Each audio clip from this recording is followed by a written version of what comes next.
Hello മക്കളെ, hi. അപ്പൊ നമ്മുടെ +2 കെമിസ്ട്രിയിലെ വളരെ പ്രധാനപ്പെട്ട ചാപ്റ്ററാണ് ബയോമോളിക്യൂൾസ്. ബയോമോളിക്യൂൾസിൽ നിന്നും എക്സാമിന് സ്ഥിരമായിട്ട് ക്വസ്റ്റ്യൻസ് വരുന്നൊരു ടോപ്പിക്കാണ് പ്രോട്ടീൻ. പ്രോട്ടീനിന്റെ മോളിക്കുലാർ ഷേപ്പിനനുസരിച്ചുള്ള ക്ലാസിഫിക്കേഷൻ എക്സാമിന് സ്ഥിരമായിട്ട് ചോദിക്കാറുള്ള ഒരു 3 മാർക്കിന്റെ ക്വസ്റ്റ്യൻ ആണ്. പ്രോട്ടീനിനെ മോളിക്കുലാർ ഷേപ്പിന്റെ അടിസ്ഥാനത്തിൽ നമ്മൾ രണ്ടായിട്ടാണ് ക്ലാസിഫൈ ചെയ്യുക. ഒന്ന് ഫൈബ്രസ് പ്രോട്ടീനും പിന്നെ ഒന്ന് ഗ്ലോബുലാർ പ്രോട്ടീനും. ഫൈബ്രസ് പ്രോട്ടീൻ പേര് പറയുന്നത് പോലെ തന്നെ അതിന്റെ സ്ട്രക്ചർ ഫൈബർ ലൈക്ക് സ്ട്രക്ചർ ആണ്. ഗ്ലോബുലാർ പ്രോട്ടീൻ സ്പെറിക്കൽ ഷേപ്പാണ് വരിക. അതേപോലെ തന്നെ ഫൈബ്രസ് പ്രോട്ടീൻ വാട്ടറിൽ ഇൻസൊല്യൂബിൾ ആണ്.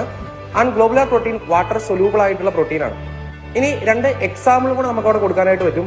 ഫൈബ്രസ് പ്രോട്ടീന്റെ എക്സാമ്പിൾസ് ആണ് ഒന്ന് മയോസിനും അതേപോലെ തന്നെ കെരാറ്റിനും. കെരാറ്റിൻ എന്ന് പറയുന്നത് നമ്മുടെ മുടിയിലുള്ള പ്രോട്ടീൻ ആണ്. അതേപോലെ തന്നെ മയോസിൻ മസിൽസിന്റെ പ്രോട്ടീൻ ആണ്. ഇനി ഗ്ലോബുലാർ പ്രോട്ടീന്റെ 2 എക്സാമ്പിൾസ് നമുക്ക് പറയാൻ പറ്റുക. ഒന്ന് ആൽബുമിൻസും പിന്നെ അതേപോലെ തന്നെ ഇൻസുലിനുമാണ്.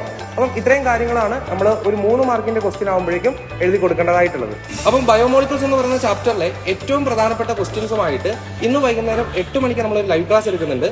അപ്പം ഈ ഒരു ക്ലാസിന്റെ ലിങ്ക് ലഭിക്കാനായിട്ട് നിങ്ങൾ ഈ ഒരു ഇൻസ്റ്റാഗ്രാം പേജ് ഒന്ന് ഫോളോ ചെയ്യുക. അതിനുശേഷം ഈ ഒരു വീഡിയോയുടെ കമന്റ് ബോക്സിൽ ലിങ്ക് എന്ന് പറഞ്ഞ് കമന്റ് ചെയ്യുക.